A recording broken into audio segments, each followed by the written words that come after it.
hour number 3, and we're going to talk to you this hour about some very, very important issues. The idea of geoengineering is something that, unfortunately, the masses still haven't understood and accepted. Dane Wigington has spent years and lifetimes of energy and absolute dedication to try to bring this forward, and he has made some remarkable progress. But without access to the mainstream media complex, the Matrix, we can't put the word out. Dane can't put it out any more than he's doing, and fortunately, thank God he's doing it, because without Dane Wigington, who would? I don't know. I can't imagine someone working half as hard as he does. Welcome back, Dane. How are you? As well as can be, Jeff, given the circumstances, and thank you for your continued willingness to shed light on this issue, which is growing more dire by the day, as you know, more dire by the day. This is not a joke. Let me tell our listeners just a little bit. I'm very lucky. I'm in huge debt, but I have some acreage, small amount of acreage. And on that acreage, there used to be 42 tall ponderosa pine trees. I now have about 30, and very soon I'm going to have about 20. They just died. No beetles. When you have pine beetles, they'll bore into a tree and the tree will defend itself and it'll bleed. It bleeds sap. You'll see sap stringing down the side of a tree trunk. No pine beetles. Sap not visible. The bark looks terrific. But the trees are dying. Not just the ponderosas. I've got 2 oaks that this year, one of them barely put out, you can't even call them leaves. I don't know what they are, little green deformed things. And the other one is about maybe 30-40% normal in terms of leafing out. It's not just those 2. There are other species that are dying as well. Dane has been talking about this for a long time. Where he is, further south from my location, a couple hours, hundreds of thousands, maybe millions of trees, we don't know, are dying dead. Now, I looked up the other day at mine, and they're 80, 90 feet tall, some of them. Been a long time on this planet. 130, 140 years, some of them 60, 70. And I looked up at the top, and what should be this beautiful emerald green pine needle treetop, in about 5 trees, is dead. At least the top 10, 15 feet is dead and dying. And I mean dead. It's not green. It's a hay-colored dead pine needles. It's dead. And the trouble is with ponderosas, they shed their lower pine needles and limbs as they grow, trying to fight for sun. So the top, maybe 20% of the entire trunk is actually where all the greenery is. So when you lose 10 or 15 feet at the top, the tree has nothing to fall back on. That's the end of the tree. So, I'm watching this, and every day I look up and I see more signs that other trees are dying as well. And I know the whole scenario, how it works. It's disgusting. Dane has been talking about this for years. What's killing my trees, Dane? I'll just throw it to you. Tell him. On the tree die-off globally, Jeff, although we recognize we have many sources of anthropogenic damage, pollution, contamination. Right. Mathematically, nothing is a greater source of the tree die-off than climate engineering, and I'll lump this down as tightly as I can. The contamination of soils and waters. We know what's in the precipitation because we're testing it. We know the effect of these toxic heavy metals like aluminum on root systems. It causes the trees to shut down nutrient uptake. So even if there's beetles in the tree, the tree might not defend itself because it can't uptake or won't uptake nutrients because it's trying to protect its DNA. We have peer-reviewed study to prove this. So even if there's enough water, even if there's enough rain, the rain is toxic and the roots are retracting and not taking up nutrients, just like you see, Jeff, on some of the deciduous trees, the canopies, the crowns are dying off. Yeah. Root systems are doing exactly the same. So that's why we see so many trees tipping over now. So in some of those trees, there may in fact be some Ips beetles, some of the beetles that kill the upper crown in conifers, but the trees are not pitching out, as you correctly stated, because they're not uptaking nutrients, which includes water. The UV is frying the trees from the top down. And some of your trees, that may be the case. No beetles, just UV frying them. Right. So we have that aspect. They got no immune system left. No. The hydrological cycle is completely disrupted. From every direction, climate engineering is the single greatest causal factor for the massive forest fires around the globe, and the tree die-off. And again, I'm not stating the only factor. Too many people take what I say out of context. I'm saying if you take a pie slices and you had the single biggest slice in that pie would be climate engineering as far as killing the trees and the foliage off. So, and once you begin to kill those trees off, Jeff, then you create a cycle, because people think trees grow where the rain falls. Rain falls where the tree grows also because of the moisture they release or did release. So the forests are not only not carbon sinks anymore, they're carbon sources. And if I could fill in one more blank, I'll give it back to you on the amount of dead trees in California.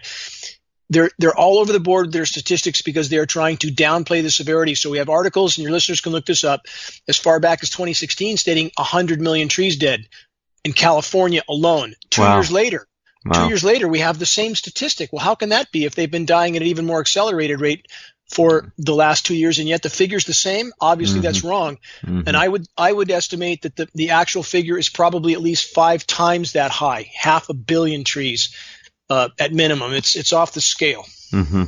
What Dane just said is important. And a lot of you who live in parts of the country that have summer, spring, thunder shower activity, all right, you'll get these big thunderheads. They'll build up. It'll be nice and clear and blue sky in the morning, or what used to be blue sky. And then the clouds will begin to show up. Then they'll build and build, and the heat will drive them up with thermals up way high, and enormous amount of energy. And then they start the usual thunder and lightning, and then often deluges of rain. Most of that moisture comes from trees, the forests. Understand, if you live near a forest, you probably have seen this. Over the mountains that are covered with trees, the clouds will begin to form. Why? Because the trees are giving off moisture, and the heat drags it up into the air, and the condensation, the clouds form, and then they get bigger and bigger and bigger, and then there's a lot of mechanics involved, but forests will generate thunder shower activities. That's one thing I learned. I didn't believe it at first. It took me a couple of years watching. I said, my God, that's true. It comes from the trees. So there you go. You're exactly right. And not only are the trees not emitting the water vapors they have in the past for many reasons that I've already cited, but they're not respirating at all, Jeff, and that's why the forest doesn't smell like a forest anymore. So when the trees shut their stomata... it doesn't. My trees don't smell right either. You're right. I hadn't noticed that until just this moment. They don't smell like a forest. No more, because they're not respirating again. So wow. They're dying a slow, protracted death. They're shutting down again that nutrient uptake, and not absorbing carbon, so they can't feed. So not only are they not able to feed through the roots, they're not able to feed through their stomata, their respiratory ports. They can't absorb and uptake carbon. That's a primary aspect of the tree growth. So forests are stunted, dead, and dying all over the globe. And for people who, yes, there's exceptions. There are certain trees that are less susceptible. So what we get with people when we talk about dead trees, somebody will call in or write us comments saying, well, my tree is in great shape. Well, maybe it is. Maybe it's a particular species in a particular location that's not feeling the effects yet. But we're talking about an overall situation. Overall, it's absolutely cataclysmic. I couldn't agree more.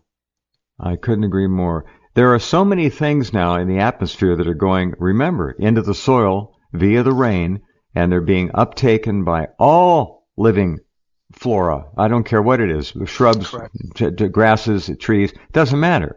And if it comes up in the grasses, it's being eaten by the grazing animals who get sick. Okay? This is an incredible linkage. And when you start to break links, the whole thing begins to fall apart. Then you've got ELE, right? That's what we're looking at, extinction level events. We're unfortunately on the doorstep, if not already through the door and on the other side. And I don't like to sound negative because I don't have the scientific data, but we are headed toward utter catastrophe. We are toxifying this planet to the point that we don't have to, in my view, we don't really deserve to be here. We've blown it that badly. We've allowed it to happen. We have let it happen. You know, a lot of people would take issue with what you just stated, and I agree with you 100%. People who feel that someone somewhere else, it's always somebody else's responsibility. But it's a collective effort to get to this place, as you so correctly stated. It's so many people sitting on the bench and doing nothing while the house is burning down around them. So this is a burden we all must bear. Those in power could not be there. They could not do what they do if they weren't allowed to do it by a population that so far has been pathetically. We should be out in the streets by the millions, Yes. shutting this government down until they respond and become once again a representative operation. They're representative, but not for us. No way. You're exactly right. And what you just stated is also exactly right. Unless or until large segments of the population are willing to get off the bench, get on the playing field, help to organize peaceful protests in front of media, in front of agencies, in front of elected officials' offices, so that we can force this issue to the light of day before everything's dead. And when I say that, a statement that how severe our situation is, and you correctly stated we're in the 6th great mass extinction. We are through the door and much of the way down the path already. And this is where, for those who think that the tree die-off figures are exaggerated, the other figures on the collapsing state of the environment are exaggerated, or the state of the climate, that could not be further from the truth. All of these agencies or the media, which I just repeated on the tree die-off, that sounds bad, but it's actually about 5 times at least worse than that. So the agencies, the media, elected officials are all downplaying the true severity of what's unfolding to try to pacify the population until the very end. And Jeff, if we remain on this course, and I realize this is not a popular thing to say, and I that's not my responsibility. I'm not here to try to gain favor. I'm here to try to tell the truth while I can. If we continue on this course, all of us have very little time left on this planet. That's a mathematical fact. How are your skies today there, Jeff? Because ours look like something from a science fiction movie on another planet. Yeah, same. It's crud everywhere. Wall-to-wall crud. And all that material, and try to conceptualize how much material it takes to blot out the entire sky over vast regions. We're talking about immense amounts of material. In the stated goal by GeoEngineers, again, 20 million tons of aluminum alone annually, 20 million tons. Every bit of it's coming down to the earth. Every bit of it's settling in, as you outlined earlier, with trees, roots, all life forms, us, every goes into our crops. We eat it. Come on, we breathe it. We drink it. It's there. Well, aluminum, barium, strontium, whatever it is, it comes home. We're the ultimate final processor of all these toxins. We physically process them. And how many people do you know, Jeff? And I'm sure you get comments, as we do at geoengineeringwatch.org, from people who are just furious at the notion of what we are trying to share. It's so frightening. I know they hate it. I asked one very bright young professional nursery owner today, what do you think about chemtrails? He said, what? He didn't know. And I want to ask if you could send me some more of your flyers. And anyone out there listening, Dane has produced the most effective blockbuster flyers and little pamphlets that you're ever going to help. You can't do better. Find out, contact him at geoengineeringwatch.org and get yourself a packet of this material. And just go around and put it up on bulletin boards. I don't care if you go into a laundromat where they got a bulletin board, put them up. Hand them out, put them up. I've given all mine away some time ago. And I want to give this kid some because he's working in the nursery business. He didn't understand. I showed him my trees. I said, look, he didn't understand it. He's a professional. If I had an arborist out here who didn't understand chemtrails, he'd say the same thing. She said, I don't know. They'd say beetles. He'd say there's some canker, there's some kind of a this or a that. We don't know. And they wouldn't have an answer. They just wouldn't. Across the board, I'll answer that arborist question in a moment. On the materials, Jeff, at our homepage on the upper left, people can do one of two things. They can get the links for the materials, the booklets, the full PDF. They can share that link for free from their home computer to anybody they want. And the full PDF is openable, readable. They can do that route. They can download that link and print those materials locally where they're at if they choose. But materials of that color quality, unless you print a lot, can be expensive. Or third option, we print them in massive quantities, and we get them very inexpensively when you take the quality into account. It's very inexpensively. For example, we do 20 of those booklets and a DVD, flyer, bumper stickers, and other things for, including shipping, tax, everything for I believe it's $29 or something. It's our cost. We just try to print them in mass and ship them out at our cost to get them in circulation. So there's any one of those three options that people can use to get the materials out there. And the materials are, thank you for saying so, they're because the visuals are there, because the documents are there, it's exponentially more effective to share those materials, especially as opposed to ranting and raving and pointing at the sky. You can't do it. You can't. No, when you hand them something that they can take home, these magnificent color flyers, for example, they're undeniable. You just can't put them down. If you have a brain and you care, you cannot dismiss them. Can't do it. No way. In regard to the arborists and so forth, and it's correct to try to pass them on some materials, and we'll connect after the program on that. Yeah. But my father was an arborist. That's what I did in my youth as well with him. So these individuals who claim to be experts in whatever field, whether they're an arborist or whether they're a climate scientist like Dr. Doug McMartin, who I debated on a live radio program. Your listeners can listen to that at GeoEngineeringWatch.org, a full hour. The so-called experts that are nothing more than paid liars at this point. And there are many motives for these people. Some perhaps are aware of the degree to which they're lying. Others perhaps are just trying to convince themselves of certain falsehoods in order to protect their perceived security, their paychecks and pensions. Sure. But agencies across the board, from arborists to climate scientists, are absolutely nothing more than paid liars at this point. That needs to change.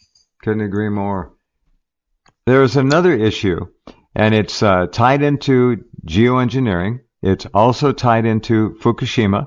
And when you start spewing radioactivity and radioactive nuclides into the spray garbage that is being dumped on us, how many of aluminum? 22, what was it?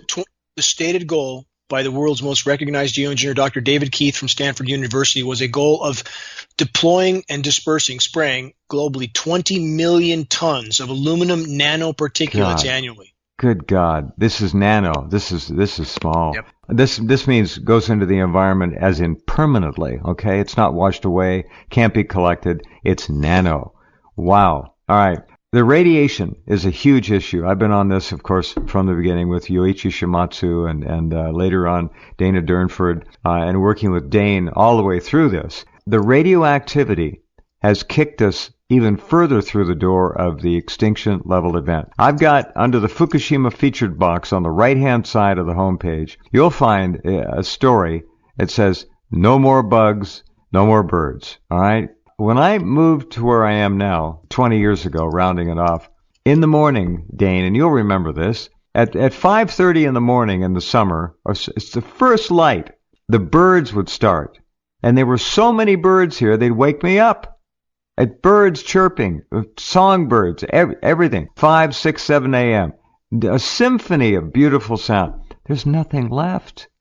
You hear a little chirp here and there. That's it. I see jaybirds. They're tough. They can eat anything. I did see a red-winged blackbird today, and I hardly see any anymore. There are a few around. But there are no more finches, no more orioles, no more. The migrating birds come through, starlings usually, but not as many as used to. And they're only on their way going and coming. The silent forest syndrome, I can stick my head outside in the morning and hear nothing. And it makes me beyond mad. It just makes me sick. Nothing. There's no noise, Dane. You know.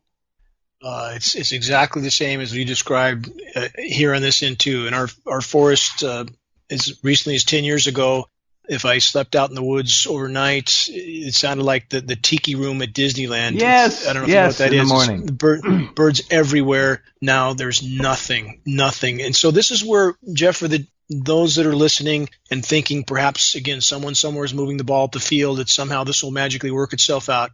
That's not going to happen. It's up to all of us. And if the insects die, we die. Trees die, we die. Oceans die, we die. Ozone layer collapses, we die. All of it's happening at once.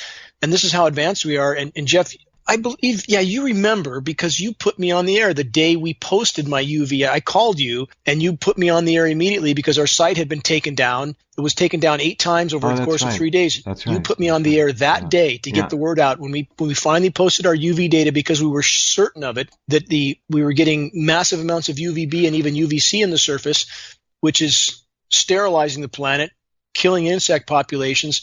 And so we now have that scenario starting to be admitted to by academia because they can't hide it any longer. Right. But the bottom line is when we lose on the insect population, you might remember we, in conjunction with the UV and other testing we did, stated that we were seeing an 80 to 90% decline in aquatic and terrestrial insects in Northern California. Right. And now we have peer-reviewed science study to back up what we stated there as well. So I would ask your listeners to consider when 80 to 90% of the insects are gone, and that's not coming, it's not somewhere over the horizon, it's here now. It's now. They're gone. How long do we think we will be here on this course? Stop, stand still, and think about that. If you're listening to this program, how much longer do you think you will be here when the insects can no longer survive?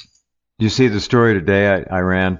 Maybe not. 37 million bees dead. A beekeeper lost half of his entire business. He had a big bee farm. 37 million bees found dead after the neighbors planted a large GMO cornfield.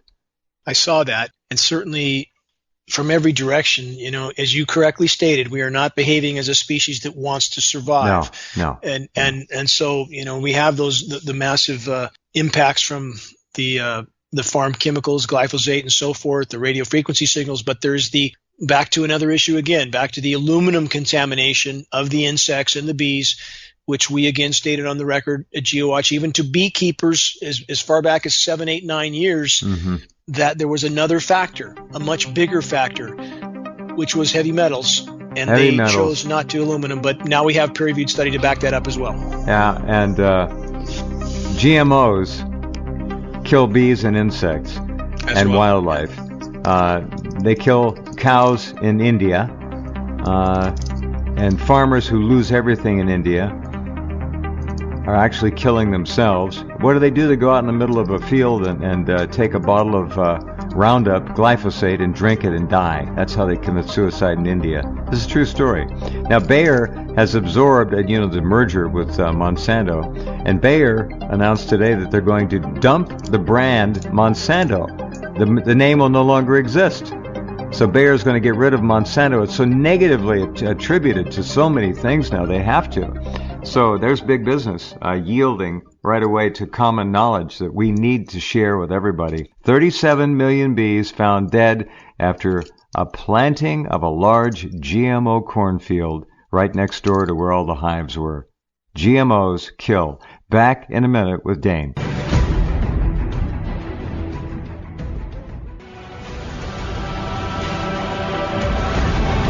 Okay. Let me do something here, just if I can summarize what Dane has said. This is a very complex issue. We're down to nanoparticulates, nano-sized things being sprayed in the air constantly, which are percolating and trickling down. Some of them are coalescing with raindrops and falling that way, but they come down to the ground. They go into the soil. They go into the water table. They go into the water system. They get blown around in the winds. They hang out on the trees. You breathe them. You eat them. Cows, and if you're a meat eater, eat them. It's in the meat. All kinds of things is in cow meat. You shouldn't eat animals. You don't need to eat animals, period. Now, one of the biggest links in life on Earth, in the food chain link, is insects. The insect-bird connection. All right? No more insects, no more birds. Very simple. It was the insects that went first. I've got a section up there in the Fukushima featured story on the right-hand side. It's about birds, and I mentioned it earlier. You're all invited to take a look outside, listen to the morning light, see if you hear birds, see if you find houseflies trying to get into your house, and how many mosquitoes do you see this year. Here are 3 quick, short little summaries that just came in. In fact, 2 of them came in yesterday and today. All right, here's the third one. I live in South Central, this is from Sharon. Thank you, Sharon. I live in South Central Ohio in a rural community, and I have also observed fewer birds and almost no insects. Porch lights at night usually attract moths and other flying insects. There are almost none. Trips in the car, rarely a bug on the windshield. Few bees. I do flower gardening and see few bees of any kind, fewer than even last year. Also, I rarely see wild rabbits, skunks, raccoons, groundhogs.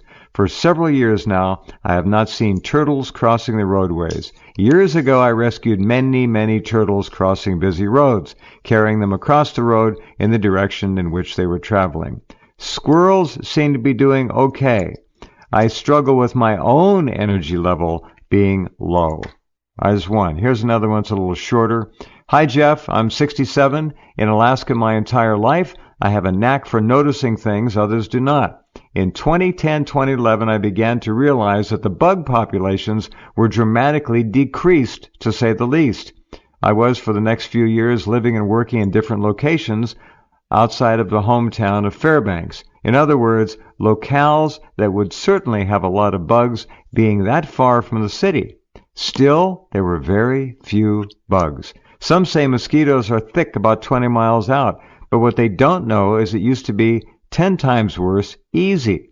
Now it's June 2018, and wow, I am right in the middle of the town, but I only see one mosquito and almost no birds. It's way off the map, Jeff. You are the only one I've seen who gets this. Nobody I've ever mentioned to has a clue. They just don't see. Thanks for being there, etc. Well, thank you very much for sending that in, Hank. Here's the last one. That was not from Hank. That was from somebody else. I think it was unsigned. All right, this is from Hank. Just saw the Alaska No Bugs story, the one I just read you, posted on your website and wanted to comment. I live in west central Wisconsin, only a few miles from the Minnesota border, and less than a mile from a major wildlife preserve. In the past, June was the worst month of the year because of the massive amount of bugs, swarms of mosquitoes and gnats, lots of ticks, etc. But beginning last year, they seem to be far, far less in number. And this year, 2018, they are all but totally gone. On June the 1st, I spent several hours outside without spraying any bug repellent on or taking any other precautions. So far this year, I have not seen a single mosquito and only one very small tick. It is weird. It's very nice, but it's weird all the same. Thank you, Hank, for that. That's central Wisconsin. So there you go, Dane. It's all over.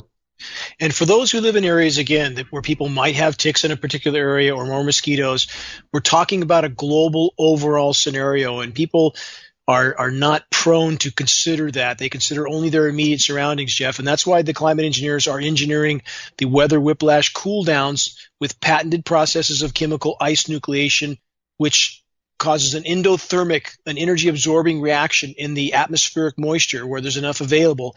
That creates a cold, dense layer of air that descends to the surface and creates the illusion of cooler temperatures on a planet that is most correctly categorized as being in an abrupt climate collapse. We would be lucky if we faced global warming. What we face is exponentially worse. We're talking about, again, abrupt climate collapse. Those who roll their eyes and walk away because they've been programmed to believe certain things are not possible, you will face that reality soon. I hope it's sooner than later, because we need you to understand how severe our situation is, that geoengineering, their method of trying to use weather as a weapon while trying to mask the severity of climate collapse as long as possible, is actually fueling this process further. If we're going to buy any time on this planet at all, other than the short-term omnicide that we're facing down right now, we will all have to join together, as Jeff and I both stated. Protests need to be organized. Communities need to be organized. We must bring this issue to light. And this issue, again, as Jeff's tried to explain throughout this whole program, is also nothing short of biological warfare. It's not just weather warfare. It's also biological warfare because of the toxic elements. So this is, again, short of nuclear cataclysm, which we obviously have with Fukushima, and there's no end in sight to that. But even more immediate term on a global sense, in every breath we take, we are every breath. We're at an extremely short time horizon right now on the current course. We need people to digest the severity of this issue, to prioritize, to understand at this moment this is the biggest hole in the bottom of our collective boat, period.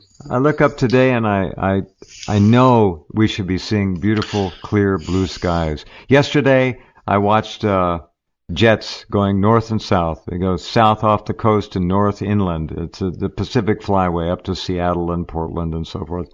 And they're putting this crap in the jet fuel now in commercial airliners. They don't have to have their own fleets of spray planes anymore, although they still do. They could just dose up the Jet A with it and let the heat in the engine convert this stuff and then spew it. I watch these planes, as I have since 1994 or 95, horizon to horizon. One long streak of like cotton candy behind it. Small. And then you look up 5 minutes later. Nobody looks up. Look up 10 minutes later. What is that contrail? It's not a contrail. What has it done? It has spread out. It gets wider and wider. The prevailing westerly winds blow it east, and it spreads out. And you get 10 or 20 planes. That's all it takes. And you will have horizon to horizon clear chem crud. It's not clear to see through, but it's clearly chemical crud up there. It's kind of like an overcast. We used to call it an overcast when I was a kid. Now it's a chemical overcast of death. Slow, but for sure it's death.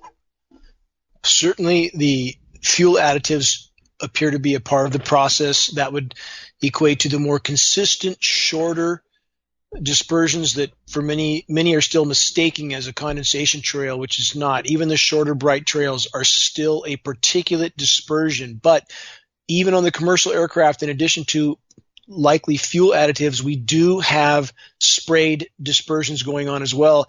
Back to the booklet, which you mentioned earlier, Jeff, that's available on our homepage, we have up close photographs of the retrofit nozzles mounted on commercial aircraft on the pylons, aimed into the exhaust jet stream to make it look like, quote, condensation, which it is not. And to be clear for your listeners, I want to drive this point home. All commercial carriers and all military tankers have a high bypass turbofan jet engine, jet-powered fan.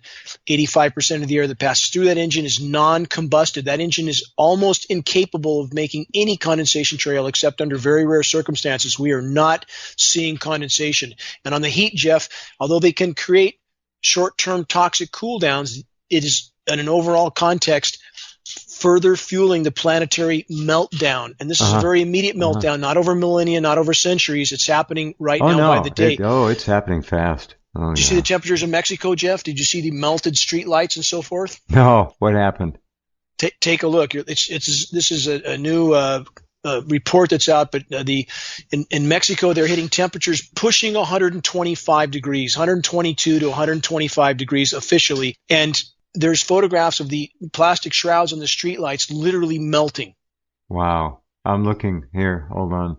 Heat wave. Should be able to find something. Deaths, heat wave. Yeah. It's all there. Yeah. Wow. And this is happening around the globe. Again, for those in the eastern parts of the U.S. that had a cool April, and a lot of people ranted and raved about that we had the coolest April in 20 years. Well, guess what? We just had the warmest May ever. Right. That's right. And so this, and I posted at geoengineeringwatch.org the global maps for the last year. The GISS departure from normal temperature shows where it was hot and where it was not for the last year. The only blue spot of below normal temperatures for 2017 through 2018, April to April, was the eastern half of North American continent, where the biggest military in the world by far, i.e. the U.S. military, was able to keep chemically cooled down the largest part of the U.S. population, the East Coast. This is not an accident, and we've covered this over and over, and that creates the confusion and division with the population. Bottom line, people, whatever side of the fence you're on, again, the two important mantras, I keep trying to drive this home. No legitimate discussion about the state of the climate without discussing climate engineering first and foremost, and there's no legitimate discussion about climate engineering without discussing the chemical ice nucleation element, the engineered cooldowns. Temperatures have been soaring this week in Mexico, reaching as high as 47 Celsius. I don't know what Celsius. I've never been able to do Celsius. Anyway, like 110, I think. 45. So yeah. Should find something higher than that. Chihuahua, Michoacan, Guerrero, Jalisco, Chiapas, Veracruz. Oh, it's all hot. Wow. Yeah, and you're right. The coolest April followed by the hottest May. So you've got to run the averages. See where you're going. You're going in the wrong direction. This is really bad. And when I again point to the materials that Dane has produced, please go to geoengineeringwatch.org. Take a look on the left-hand side, top area of the homepage. Look for these items. You can send them out electronically right now, or you can buy some and pass them out. I urge all of you who can afford it, buy yourself a little package of these things. They're just absolutely beautifully, stunningly, horribly well done. They show the trails, the sprays, everything. It's all there. Now, I just sent you a report, Jeff. This is from another source, a little more recent. It says here, I just linked it to you, Mexicans are being fried by temperatures reaching up to 50 degrees C, 122 degrees Fahrenheit. It's so hot in Mexico, this is right from the report, that even traffic lights are melting, and a 99-year-old temperature record was obliterated 2 days ago. So, traffic lights melting. You see photos of them. Yeah. I just sent you the report that shows the photos of these lights. 47 Celsius is 117 degrees. But they're reporting their most recent reports are 50 degrees Celsius, 122 degrees. Wow. So more complete report with streetlight photos should be to you in a moment. But the bottom line is, what people need to understand, what we are seeing for temperatures is an underreporting, not an overreporting, as people have been led to believe or would like to believe. We're seeing a radical underreporting. And for those, I hope people, and I state this often, I hope they get past Al Gore. I hope they get past those that are trying to capitalize off climate engineering. Are people making money or climate change? Are people making money off the changing climate? Yes, of course. Does that mean that it's not collapsing? Of course not. And for many people, Jeff, who, because we openly try to convey the data, indicates clearly that we're in an abrupt climate collapse. It's that severe. People somehow construe that to mean that we support carbon credits or we support Al Gore. No, that's not the case. If you admit to a war, if you admit that a war happened, does that mean you supported the war? Of course not. And again, because people make money off wars, does that mean the war didn't happen? Of course not. We just want people to clear their lens, look at reality. The planet's in an abrupt climate collapse. Our reality will not be the same much longer at best. Climate engineering is further fueling this process exponentially. We must expose it and halt it, or we're done. Very simple. It is all that simple. We're out of time. We're at the end of the line here. Major weather modification. They're just really feeling their oats. They now know how to steer hurricanes and create all kinds of crap. And they just don't seem to stop it. They just want to do more and more and more. What are you hearing? Now, let me say one other thing about Dane Wigington. He has not just done this work on his own, although he does work like a machine. He has scientists who are helping, who are contributing, who are coming around, who are seeing the light. These are hardcore professionals. These are scientists. They're not amateurs. They're not paid off by big government. They're not paid off by the military, the intelligence complex. These are real scientists who care. How many are coming forward now? More all the time, I hope.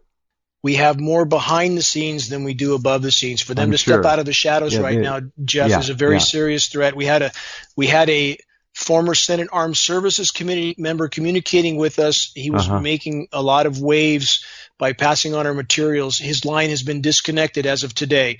For people to talk to former government scientists, there's an opportunity for them July 28th in Shasta County at the Shasta County Fairgrounds. We'll post a full flyer on this event in the coming days.